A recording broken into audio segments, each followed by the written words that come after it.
Ah, o louvor da igreja é muito formal. Eu prefiro mover do espírito. Eu ouvi esse comentário de um jovem crente descrevendo o culto de adoração de sua igreja, ilustrando uma percepção muito comum de muitos evangélicos hoje. Se o Espírito Santo opera ativamente na adoração, os resultados serão extraordinários. Tal experiência seria apagada por excesso de ordem e decência. Mas essa expectativa é mais presente do que simplesmente na adoração. Cristãos comuns hoje pensam que o Espírito Santo opera como se fosse o seguinte: se o Espírito Santo operar ativamente, seu trabalho será evidenciado por algum tipo de experiência extraordinária. Sentimentos intensos, emoções fortes, dons sobrenaturais, ou até mesmo manifestações visíveis. Portanto, essa expectativa assume uma variedade de formas, mas principalmente na adoração.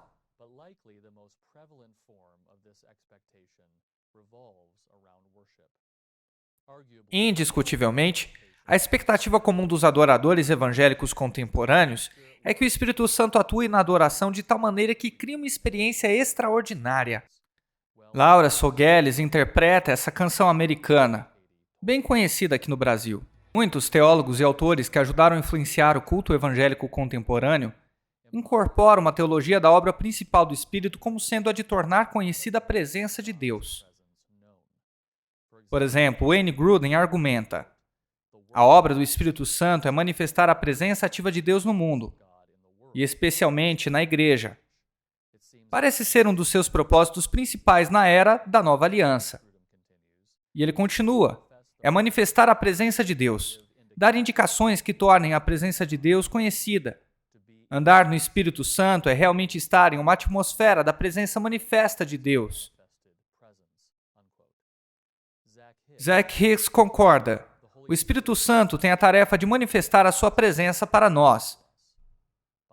Bob acredita que existem momentos que nos tornamos inesperadamente conscientes da presença do Senhor de forma mais intensa.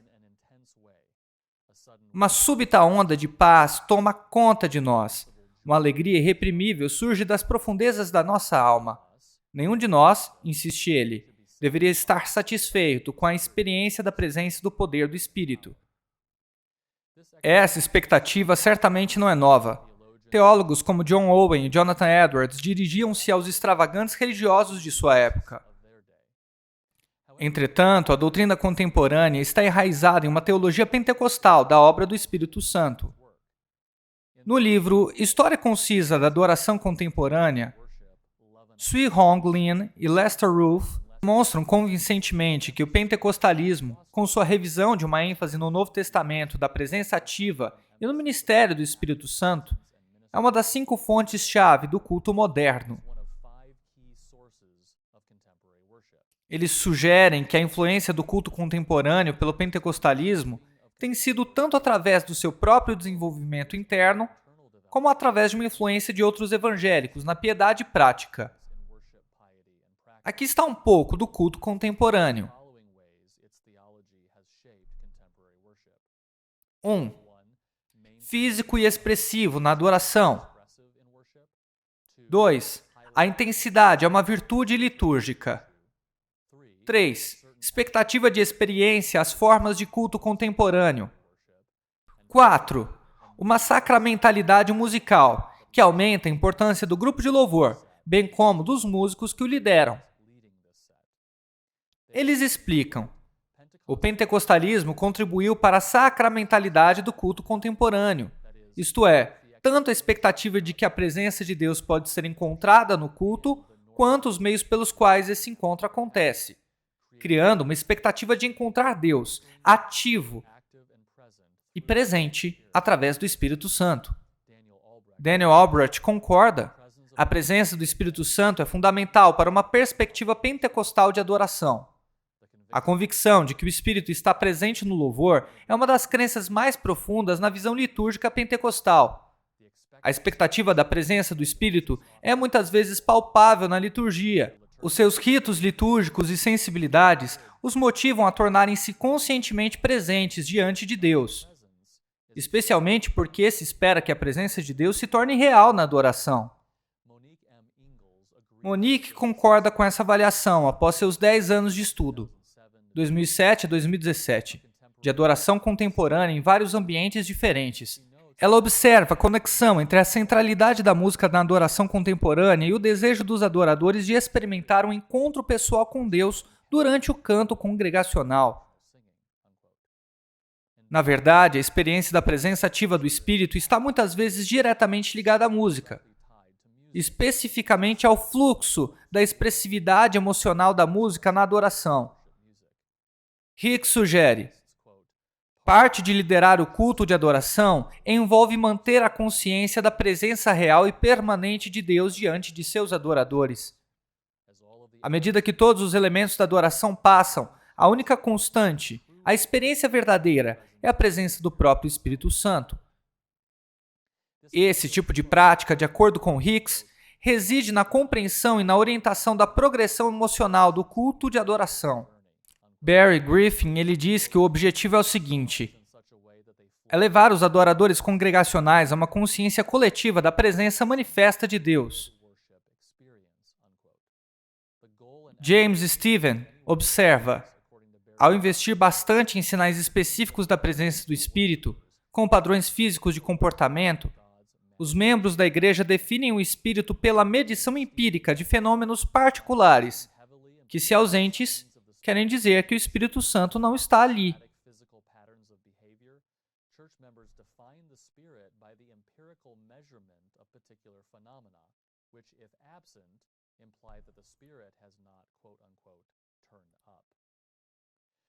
Para os pentecostais e continuistas, essa expectativa inclui dons milagrosos, línguas e profecias.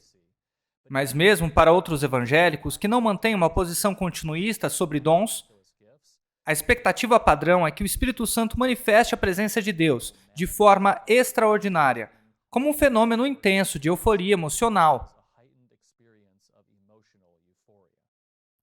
Portanto, a adoração na qual o Espírito Santo está diretamente ativo está muitas vezes necessariamente ligado à espontaneidade e à liberdade de adoração. O louvor estruturado e regulamentado não é conduzido pelo Espírito. Nesta perspectiva, como observam Lynn e Ruth, a maior parte da adoração contemporânea, influenciada pela obra do Espírito Santo na adoração, considera a extravagância como uma marca de adoração, que é o verdadeiro mover do Espírito, isto é, adoração em espírito e em verdade. João 4:24. Esta visão de extravagância, observam eles, tem sido amplamente defendida nas formas de adoração da igreja atual. Albrecht observa que a adoração pentecostal tornou-se a expectativa da maior parte do evangelicalismo. Em meio à extravagância, pode correr um encontro com o Espírito Santo. Os pentecostais encaram tais encontros como parte integrante da experiência de adoração. Embora uma experiência avassaladora do Espírito não seja rara, nem rotineira para um adorador pentecostal em particular, a dimensão experiencial da adoração é fundamental. A visão litúrgica vê Deus presente no culto. Consequentemente, os pentecostais raciocinam que uma experiência direta com Deus ela é semanal.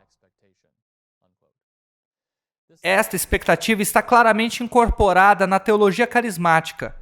Mas mesmo com carismáticos mais moderados ou não carismáticos, que descrevo como pentecostalizados, existe uma certa expectativa de que, em um culto de adoração, o Espírito Santo de Deus se manifeste de forma observável e tangível.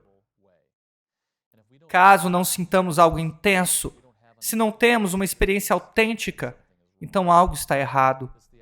Essa teologia de adoração começou no pentecostalismo, mas agora se expandiu para outros grupos que não necessariamente afirmem a teologia pentecostal e passou a caracterizar a adoração contemporânea. A questão mais importante é como essa expectativa se compara aos ensinamentos da Sagrada Escritura.